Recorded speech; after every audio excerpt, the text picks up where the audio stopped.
그리스도인들을 두 부류로 나눈다면 한 부류는 이런 부류입니다. 여러분 전자인지 후자인지 스스로 생각하시기를 바랍니다.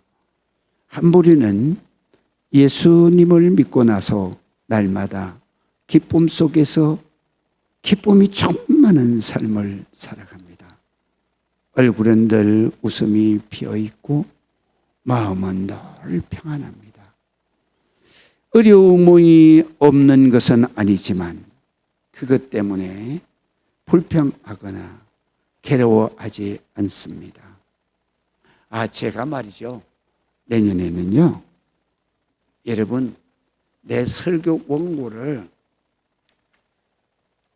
이렇게 구역 예배 안 보는 분들은 집에 가셔서 금요일날 구역 예배 드릴 수 있도록 이렇게 찬송가까지 교재를 이렇게 만들었습니다. 이게 제 그 컴퓨터에 10년치가 있습니다.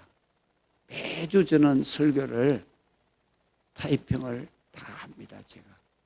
그래서 설교를 이렇게 하는 것은 제 나름대로 한 5시간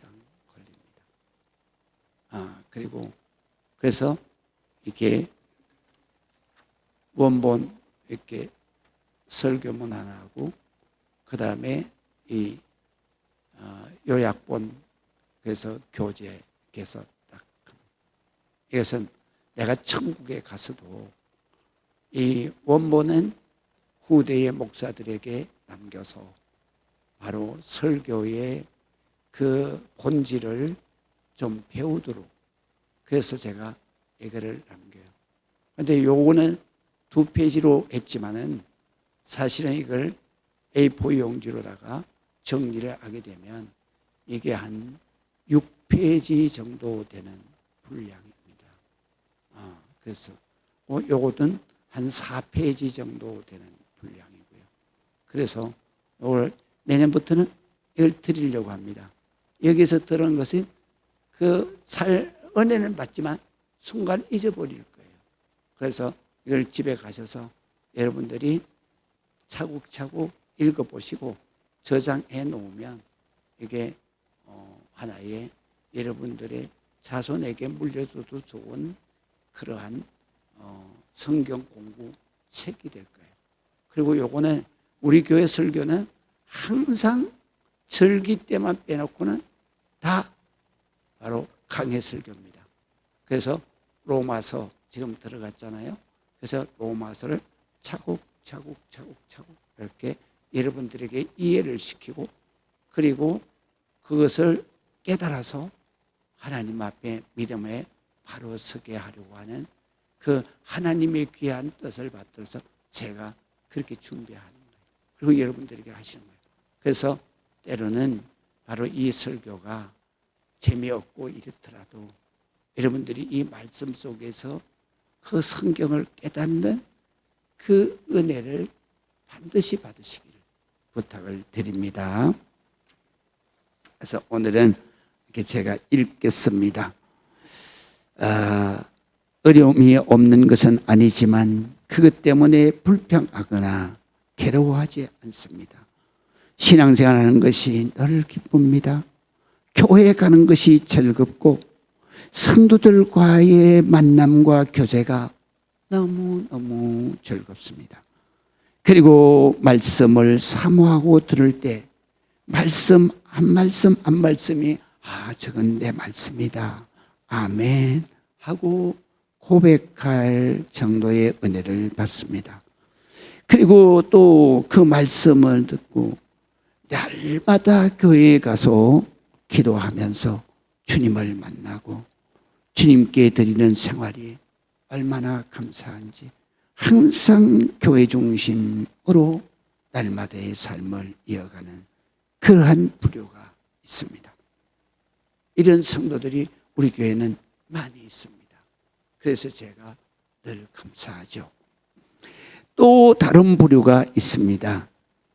똑같이 예수를 믿으면서도 예수를 믿는 생활이 그에게는 하등의 만족감도 없고 예수를 믿으면서도 하등의 기쁨도 주지를 못합니다. 얼굴은 항상 괴로움으로 찌그러져 있습니다. 돈이라도 좀 벌고 좋은 일이 좀 있으면 조금 기분이 좋아졌다가도 금방 어려운 일이 조그맣게 생기기만 하면 다시 그것 때문에 낙심하고 괴로워합니다. 신앙생활도 기쁨이 없습니다. 교회에 주일만 되면은 주일이 왜 이렇게 빨리 오나 그런 생각이 들면서 의무적으로 주일 시간에 맞추어서 교회를 겨우 나옵니다. 그리고 예배 시간도 은혜가 무엇인지도 모르고 그냥 앉아 있다가 왜 빨리 안 끝나나 끝나는 시간만 기다려지고, 그리고 교회에 오게 되면 봉사하는 기쁨이나 말씀의 은혜나 이런 거 전혀 무엇인지 관심도 갖기 싫고 또 알고 싶지도 않습니다. 그러면서 11조를 드리고 감사 헌금을 하는 사람들을 보면 참 이해가 안 될 때도 많이 있습니다. 이런 부류죠. 또 왜 똑같은 예수를 믿으면서 한 사람은, 한 부류는 충만한 기쁨 속에서 보람을 느끼며 감사함으로 신앙생활을 하며 행복한 삶 일생을 이어가는데, 한 부류는 불평과 짜증만 나는 거예요. 그런 가운데서 모여있는 신앙생활을 하고 있습니다. 오늘 설교 제목이 좀 여러분들에게는 생소하고 좀 어렵다고 느껴지는 제목일 거예요. 본질과 실존의 깨달음. 이게 사실은 철학적인 용어인데요. 지금 어려운 말인지 모르지만 본질은 쉽게 생각하면 내 자신의 본래의 모습이라고 생각하시면 됩니다. 하나님이 창조하신 그 본래의 모습을 본질이라 그렇게 말할 수 있습니다. 그 다음에 실존이라고 하는 것은 바로 내가 어떤 모습이든지 현재의 나의 모습을 말하는 것입니다. 다시 말하면 내 얼굴 모습이 아니라 내 삶의 모습을 말하는 거예요. 그래서 내 삶의 현재의 모습을 실존이라고 말합니다. 제가 비유를 든다면 넥타이이지 않습니까? 넥타이는 정장을 할 때는 목에다 이렇게 매는 장식물입니다. 이게 본질이죠. 그런데 가끔 시골에 가보면 노인분들이 허리끈 대신에 넥타이를 허리춤에 묶어서 다니는 것을 볼 수 있어요. 심사복을 입은 정장의 도구로 쓰여지는 이 넥타이가 본질이라면 허리끈으로 사용되고 있는 모습, 그것이 바로 그 넥타이의 실존인 것입니다. 그래서 넥타이도 여러 종류가 있죠. 두 부류가 있습니다. 본질로 사용되는 넥타이가 있는가 하면 실존이 본질과 멀리 떨어져서 사용되는 그런 넥타이도 있죠. 두 종류죠. 그런 의미죠. 우리 크리스찬의 본질은 바로 창세기에 있습니다. 그런데 나의 실존은 현재 여러분들의 모습인 것이죠. 그래서 나는 어느 쪽에 모습을 하고 있나, 한번 여러분들의 마음의 거울을 비춰보시기를 바랍니다. 그래서 공자는 정치라고 하는 것을 이렇게 본질론을 말했어요. 정치는 의롭게 그리고 바르게 하는 것이 정치다. 그렇게 말했어요. 그런데 우리나라의 정치는 실존이 전혀 본질과 달라요. 의롭게 바르게 하는 게 정치인데 바로 당리, 당락에 의해서 바로 존재하는 것이 대한민국의 정치거든요. 그래서 이렇게 본질과 계리가 너무 멀리 떨어져 있어요. 그렇기 때문에 본질과 그리고 실존이 멀면 멀수록 본질은 바로 나는 불행한 거예요. 가까우면 가까울수록 행복한 거예요. 그래서 예를 또 하나 든다면 이런 얘기입니다. 호랑이 있지 않습니까? 호랑이는 깊은 산 속에 짐승의 왕이 되어서 사는 것이 본질입니다. 그런데 어느 호랑이는 동물원의 구경거리가 됩니다. 이 호랑이에게 이게 실존이에요. 호랑이의 본질은 깊은 산 속에서 짐승의 왕으로 산다. 이게 본질인데 여기에는 두 가지가 있습니다. 하나는 자유라는 것입니다. 그리고 두 번째로는 존엄성이라는 겁니다. 본질은 항상 지니고 있는 게 뭐가 있냐면 자유와 존엄성을 지니고 있어요. 우리가 행복이라는 게 뭐냐? 바로 자유와 존엄성을 유지할 때 그 사람이 행복한 거예요. 그래서 성경에는 이렇게 말씀하세요. 예수 그리스도가 이 땅 위에 오셔서 우리를 구원하신 그것을 복음이라고 말하는데 그 복음이 우리에게 임하였을 때에 우리는 자유하게 된다. 그래서 진리를 알지니 진리가 너희를 자유하게 하리라. 그럼 그 자유는 어떤 자유냐? 바로 복음이 임할 때는 바로 악한 귀신이 내게서 떠나간다. 귀신이 뭡니까? 내 정신을 구속시키는 것이 바로 귀신입니다. 그러니까 영적인 악한 사탄 마귀의 역사, 정신병을 말하는 것입니다. 예수를 만나게 되면 정신병이 떠나가는 거예요. 그리고 내 정신 그리고 내 양심이 가책의 구속 속에 있는 게 아니라 바로 자유를 얻을 때 두 가지의 행복감이 옵니다.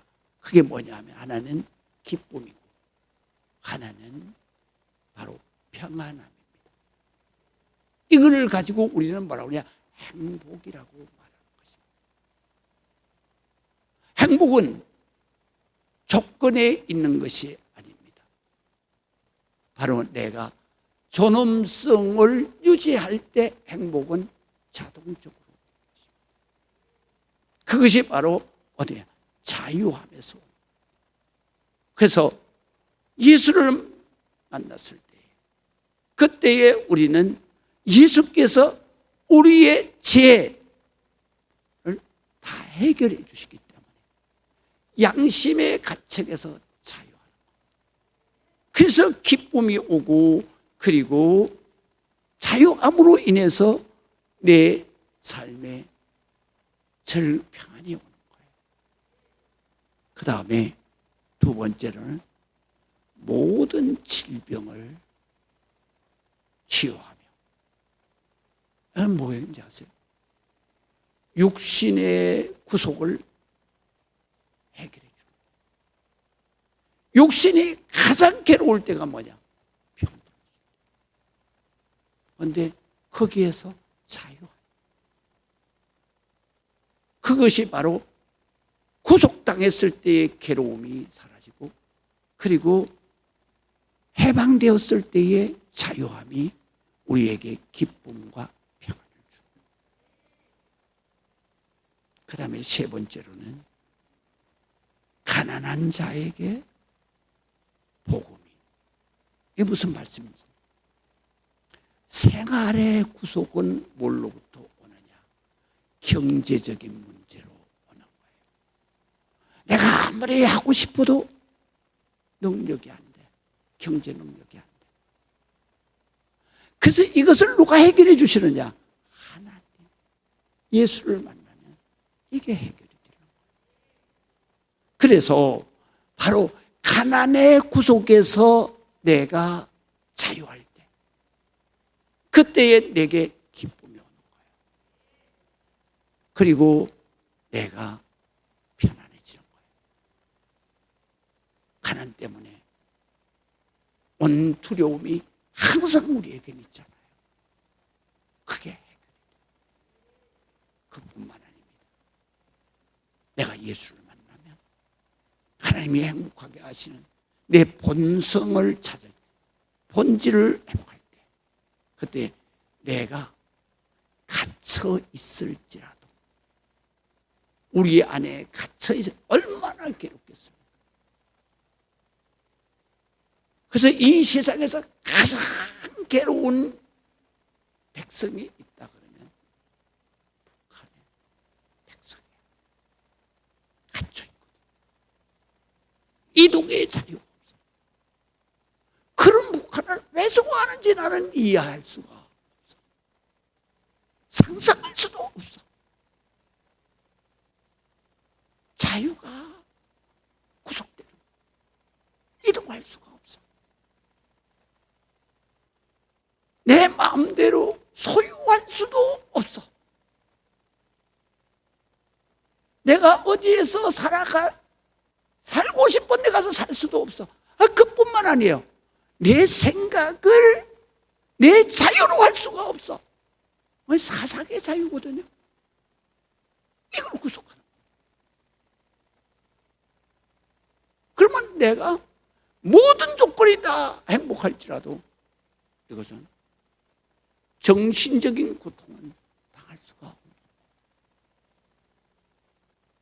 거예요. 내가 말을 할 수가 없어.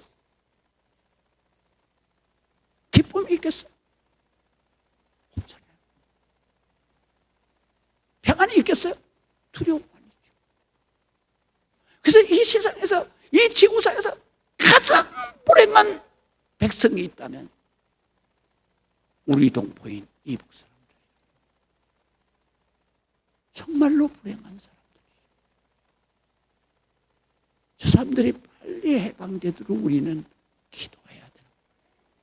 그래서 성경에 예수를 만나면 갇힌 자가 해방돼서 자유를 누리고 행복을 누리고, 이 자유권의 보장이 헌법에도 기록되어 있죠. 헌법에 제일 중요한 게 뭐냐? 국민의 권리, 인권. 이게 바로 성경에 예수를 만나서 누리는 우리의 바로 인권이에요. 자유함. 그것이 바로 국가는 국민의 행복을 바로 지켜주는 것이 바로 국가의 사명이다. 이것이 바로 성경의 그대로 우리가 행복을 지키는 것은 자유함이 있다. 자유함은 행복의 근원이다. 그 행복의 근원을 추구하면서 살아가는 것이 인간의 본질이다. 이런 말이죠. 참 놀라운 얘기죠. 그리고 성경에서는 또 한 말씀이 또 있어요. 눌린 자에게 자유를. 이것이 바로 예수 믿는 사람의 축복이에요. 여러분, 이보다도 더 큰 축복은 없는 거예요. 이것은 우리가 추구하는 모든 기도, 하나님 복 주세요, 그것에 총괄된 복이 바로 이것이다. 그래서 예수를 만나면 정신적으로 자유하는 기쁨과 평안이 온다. 악한 귀신이 떠나간다. 예수를 만나면 주님께서 내 극한 질병을 치유하심으로 내 육신이 질병의 괴로움과 고통에서 해방이 된다. 그리고 내 육신이 건강해서 바로 기쁨과 평안함이 질병의 두려운 공포에서 해방이 되는 것이다. 내 생활의 구속인 가난이 떠나가서, 그래서 내가 정말로 생활에 내가 하고 싶은 거, 내가 어떻게 하고 싶은 거, 그것을 마음껏 감사하면서 모든 범사에 감사하는 것, 이게 바로 경제의 자유를 얻는 것. 그래서 자유하면서 내가 행복을 누리고 사는 것이다. 그래서 여러분들은 예수를 만나서 이 모든 것들이 다 예수님이 다 해결해 놓으신 거기 때문에 우리는 바로 예수 그리스도의 은혜로 행복을 누리고 사는 것이 바로 크리스찬들이에요. 그래서 누리는 곳이 어디냐? 바로 교회예요.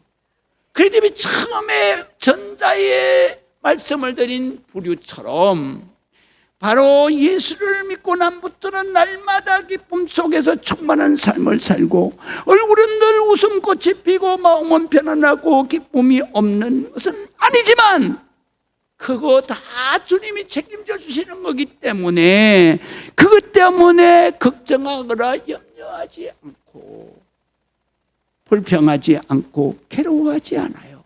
주님이 해결해 주시니까. 믿으시면 아멘.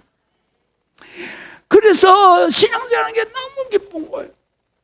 사람을 만난 것도 너무 기쁜 거예요. 왜? 내가 사랑하는 사람들이니까. 다 사랑하는 사람들. 그래서 교회 오는 게 기쁘고 전도 나가는 게 기쁘고. 저는요 금요일날 내가 태어났는데 정말로 우리 교회에 보석 같은 그런 집사님들이 있더라고요. 얼마나 좋았어요. 그런데 옷을 다 싸맸더라고. 그래가지고 식당에 있어요. 그래서 식당에 불이 켜져서 어쩐 일인가 싶어 들여다봤더니 우리 집사님 두 분이서 옷을 다 입고 마스크 이거 전도하려고 이거 다 집사님들이 자기 돈 헌금해서 산 거예요. 그래가지고 그 좋은데 나가시더라고요. 하나님이 누굴 기뻐하시겠어요? 목사인 내가 봐도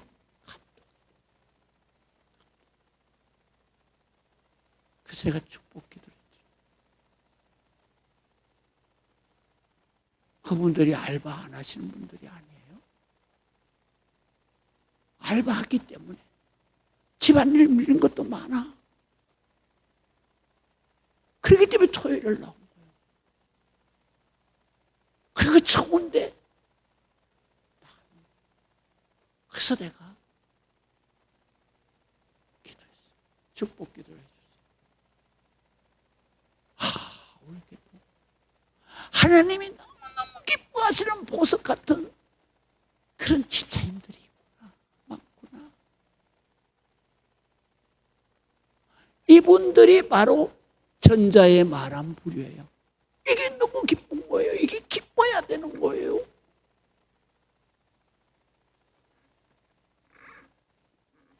그런 겁니다. 신앙생활을 내가 예수를 만나면서 이 자유의 기쁨을 알아야 되는 거예요.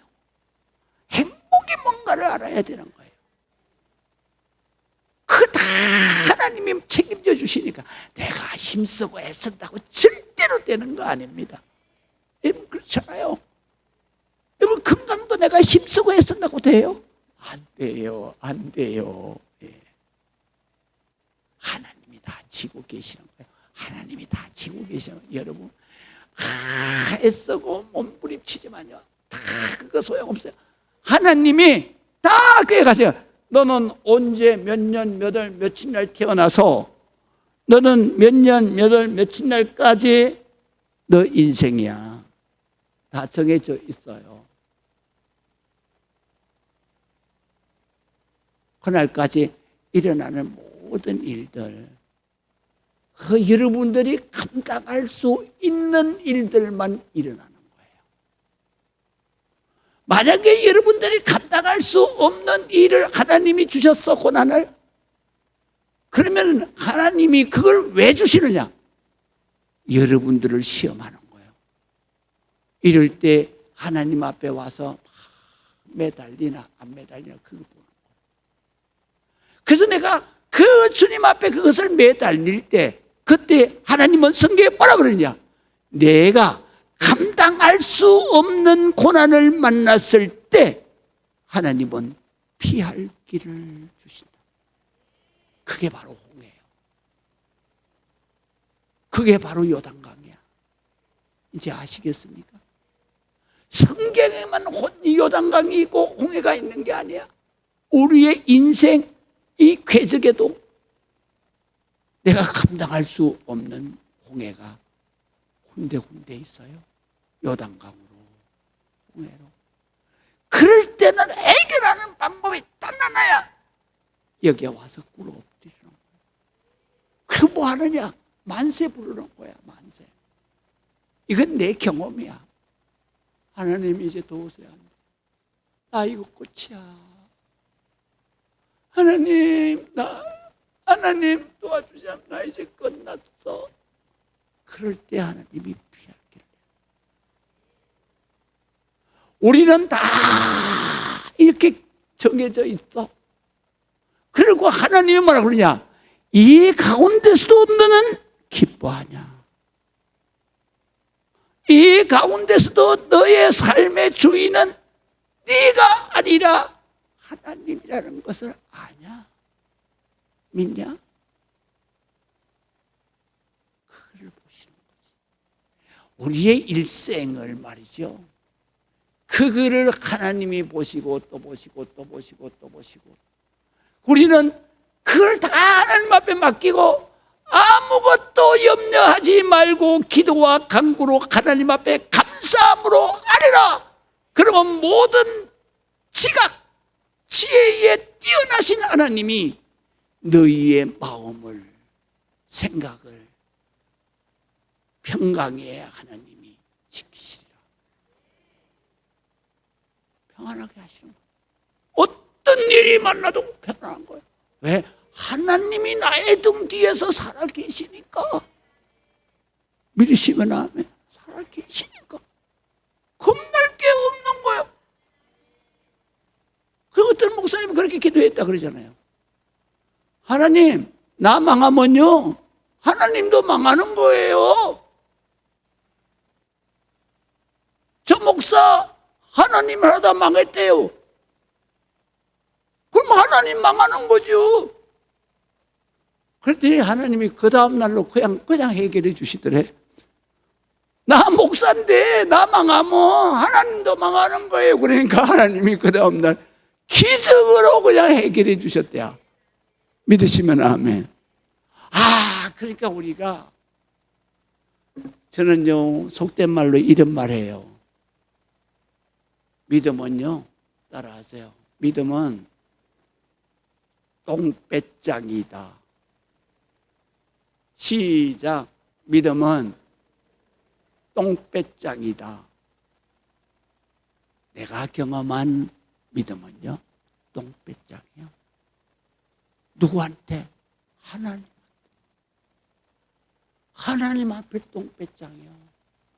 여러분 신앙생활 할 때요, 그냥 하나님 앞에 오면 막 어쩔 줄을 모르고 이러고 신앙생활 하는 분들 많아요. 그 사람들 다 하나님을 잘 못 알아. 하나님이 무서운 존재로만 아는 거예요. 그건 잘못 아는 거예요.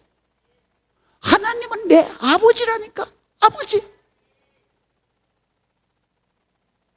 자식이 어떨 때는 아버지한테 똥배짱도 부려야 되는 거예요. 그런데 하나님이 좋아하시는 거예요. 요놈 봐라 요거. 아이고 내가 다 해줄 줄로 알고 여기 나한테 와서 똥배짱 부리네. 그렇게 해주시잖아요. 그래서 여러분들이 절대로 여러분들의 일 가지고 여러분들이 어떻게 해결하려고 몸부림치는 게 아니에요. 사람 찾아다니면 그런 짓 하지 마세요. 나는 평생 교회하면서 얼마나 많은 어려움이 있었어요. 진짜 밥도 못 먹고 그리고 일주일을 허다 했어요. 금식이 아니라 없어서 굶었어. 우리 이요한 목사 4살 때 아침도 못 줘, 점심도 못 줘. 내 동생 장로가 바로 앞에 상가에서 쌀 가게 했어. 그런데 내가 장로한테 나 쌀 떨어졌다 소리 안 했어. 굶었어. 그런데 10시에 기도하고 올라오니까 우리 요한 목사가 우는 거예요. 밥째! 그리고 우는 거예요. 그러니까 내가 그때 또 화가 나가지고, 야, 하나님이 주실 때까지는 없어. 그러니까 쌀이 없는데 어떡하냐 그랬더니, 그럼 라면이라도 끓여줘 이러는 거예요. 야 임마, 라면 쌀돈 있으면 내가 밥 해주지. 그런데 한 대 쥐어박았어. 근데 때린 김에 맞았으니까 더 크게 우는 거 울잖아요. 막 그 옆에 있던 사모가 그러니까 울면서 그러는 거예요. 밥도 못 먹이는 부모가 돼가지고 왜 우는 애, 밥 달라는 애가 무슨 죄가 있어? 근데 왜 지어박어? 그렇게 하면서 나를 야단을 치는 거예요. 그래서 내가 얼마나 속상해요. 그래가지고 그냥 막 다시 그냥 지하실 성전을 내려와가지고 막 울었어요. 이게 뭐냐고, 내가 목회하면서, 내가 잘 살다가 목회하면서 이게 뭐냐고 그랬더니 하나님이 역사를 하시는데, 내가 그리고 한 2시간을 엎드려서 울었어. 내가 지금 요새 목회하는 게요, 다 그때 기도한 그거 하나님이 보시고 나한테 복 주시는 거예요. 그랬더니 우리 집사람이 뛰어내려왔어. 여보, 왜? 기적이 일어났어. 무슨 기적인데? 아예 올라와봐. 그래 갔더니 쌀 큰 부대로 한 부대. 그 다음에 김치 이렇게 플라스틱 통으로 2통. 그 다음에 통닭 2마리. 누가 가져왔냐? 모르는 사람. 바로 옆에 19동에 사는데, 여의도 순복음교회 교회 집사라는데, 근데 아침에 자기 남편 출근시키고 깜빡 잠이 들었는데 꿈에 하나님이, 야, 내 종은 밥이 없어서 울고 있는데 너는 배 터지게 잘 처먹고 그리고 뒤집어 자느냐? 내가 이게 말 꿈인 거예요. 하나님 그랬겠어요 어디? 너는 잘 먹고 그게 잠만 자냐 그러셨겠지. 빨리 깨가지고 꿈속에서도 그랬다는 거예요. 우리 조영기 목사님이 뭐 쌀이 없어요? 뭐가 없어요? 왜 굶어요? 왜? 그랬더니 하나님이 그러시더래. 조영기 목사만 목사냐? 내 사랑하는 목사도 밥을 못 먹고 울고 있다. 그래서 도대체 이 주위에 어떤 교회가 목사가 밥을 굶나? 그리고 이제 자기 그 부엌창이 요만한 창 있잖아요. 싱크대 앞에 그 창 딱 열면 우리 교회에 딱 그 현관이 보여요.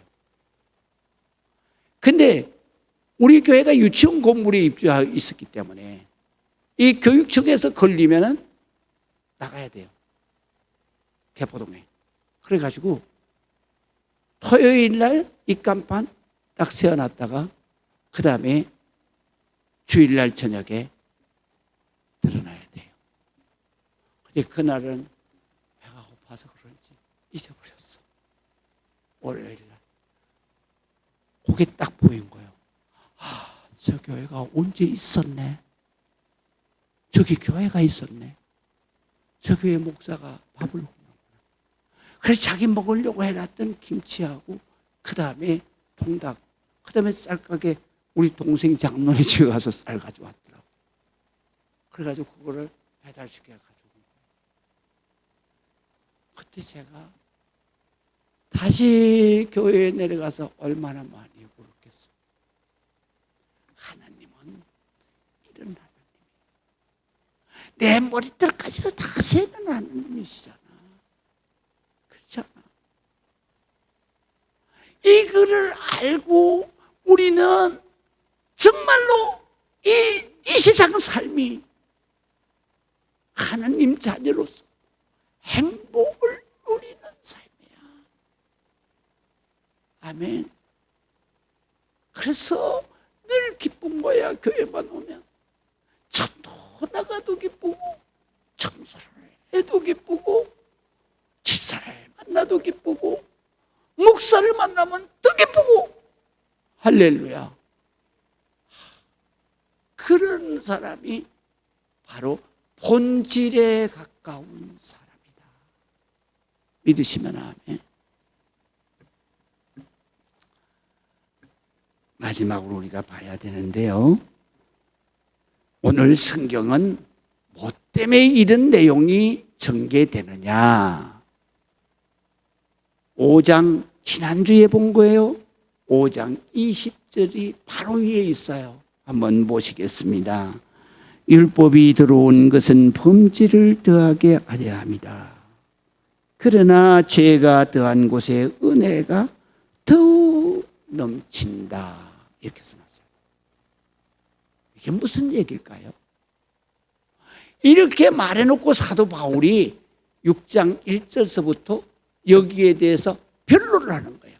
왜 변론을 하느냐면 이 성경 구절을 잘못 이해한 사람들이 있었기 때문이에요. 그 사람들이 누구냐면 니골라당이라고 하는 이단이에요. 오늘날에도 이단이 너무 많잖아요. 이런 성경 구절 하나 때문에 이단이 되는 거예요. 니골라라고 하는 사람은 어떤 사람이냐? 사도행전 6장에 나오는 사람인데요.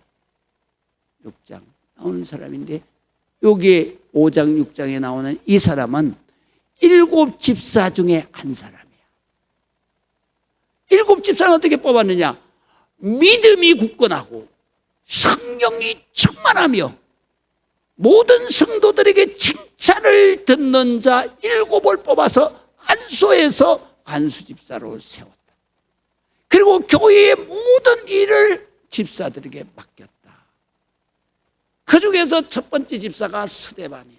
첫 번째 말씀을 전하고 전도하다가 순교당했어요. 두 번째 집사가 빌립 집사예요. 그분은 바로 스데반이 죽음으로 말미암아서 예루살렘 교회가 다 핍박을 받아 흩어질 때 그는 사마리아에 가서 바로 복음을 전할 때 기적이 나타나고 이적이 나타나고 놀라운 역사가 나타났어. 그런데 거기에 보면 또 한 사람이 있는데 그 사람이 누구냐? 니골라야.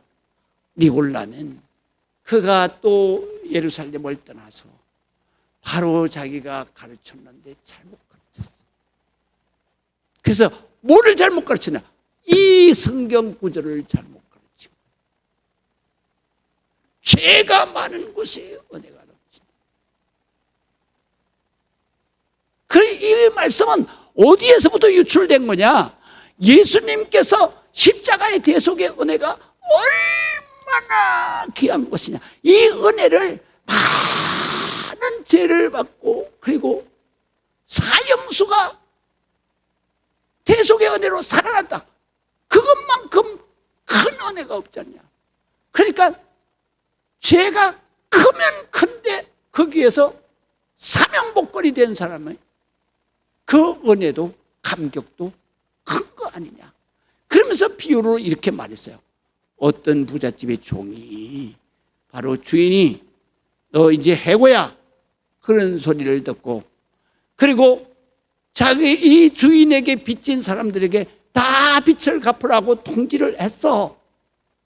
그랬는데 100만 원 빚진 사람은 와가지고 나 100만 원이 없는데 어떻게 해요?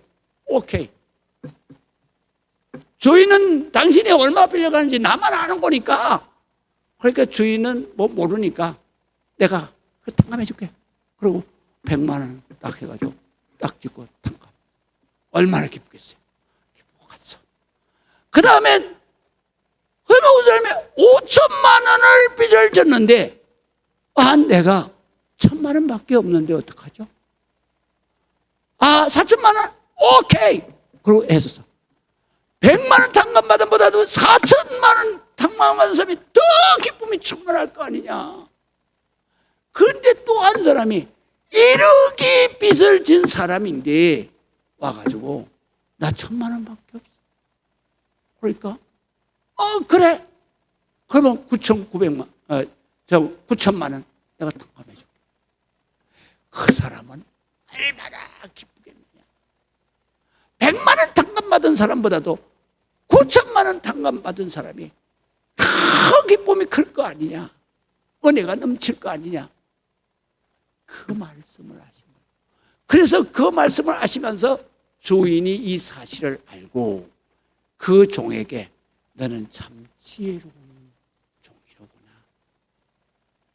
내가 너를 해고하려고 그런 것은 네가 이자를 또박또박 받고 그 힘든 사람들의 형편을 돌보지 않고 탕감해 주지 않아서 내가 해고하려고 그랬는데 네가 그렇게 탕감을 많이 해주니 너 이 자리에 그대로 있어라.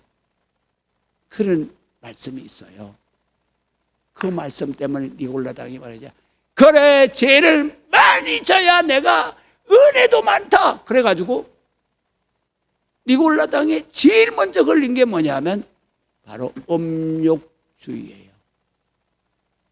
교회에 나와서 음욕을 많이 지고 회개기도 하면 끝난다는 거예요. 그래서 요한계시록에 니골라당이 이 성경 구절을 잘못 해석해서 이단이 된 거예요. 그래서 사도 바울이 이것에 대해서 설명을 하는 거예요.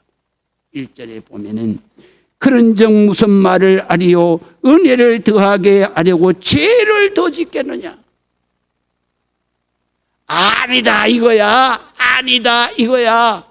그래서 2절에 그럴 수 없느니라 이랬는데 우리 성경에는 그렇게 번역을 했어요. 그런데 이거는 뭐냐? 결코 그럴 수 없다. 절대로 그거는 아니다 라는 말이에요. 헬라 말로는 죄에 대하여 죽은 우리가, 내가 죄에 대해서 어떻게 죽었느냐? 내가 그리스도와 함께 십자가에 못 박혔나니 이제 내가 사는 것은 내가 사는 것이 아니오 내 안에 그리스도께서 사신 것이다. 그러니까 십자가에 못 박혔다는 얘기는 그리스도와 함께. 그래서 오늘 바로 6장에는 연합, 함께, 합한 자, 똑같은 말이에요. 이게 주어예요. 우리가 언제 죽었냐? 세례 받을 때 죽은 거예요. 세례는 바로 내가 죽는다는 거예요. 죽어야만 거듭난다는 거예요. 그래서 바로 1절에서 5절까지는 이거를 말하는 거예요. 그래서 우리가 한번 읽어보시겠습니다. 자, 1절에서 5절까지 이렇게 됩니다. 자, 그런즉 우리가 무슨 말을 하리요? 은혜를 더하게 하려고 제거하겠느냐? 절대 그럴 수 없다. 죄에 대해서는 우리는 이미 죽었다. 이게 죽었다는 얘기는 뭐냐면 완전히 단절됐다 이런 말이에요. 다시 말하면 부정과거형이야. 부정과거형은 뭐냐면 죽었다는 말이 아니라 시체가 됐다 이런 말이에요. 내가 죄에 대해서는 이미 끝장이 났는데 이런 말이죠. 그래서 죄에 대해서 죽은 우리가 어째 다시 죄를 더 질고 살려고 죄 가운데 다시 죄의 구렁텅이로 다시 들어가겠느냐. 그럴 수 없다는 거죠. 그러면서 무릇 그리스도 예수와 합하여, 여러분 성경에 있으면 동그라미 치세요. 내가 세례를 받을 때는 내가 십자가에서 예수와 함께 못이 박히는 거예요. 죽는 거야. 그게 뭐에 대해서 죽느냐? 죄에 대해서. 그래서 합하여 세례를 받은 우리는 그의 죽으심이 바로 나의 죽으심이다. 그의 죽으심과 합하여, 다시 합하잖아요. 그래서 죽었다. 세례를 받은 줄을 알지 못하느냐. 여러분, 세례 받을 때 어떤 생각하고 받았어요? 아무 생각 없이 받았죠? 세례가 뭔지도 모르고 받았죠? 저도 그랬어요. 그런데 이 성경에 보니까 내가 죽는 거예요. 물로 세례를 주면 내가 요단강물 죽음을 말하잖아요. 그래서 내가 뭐가 죽느냐?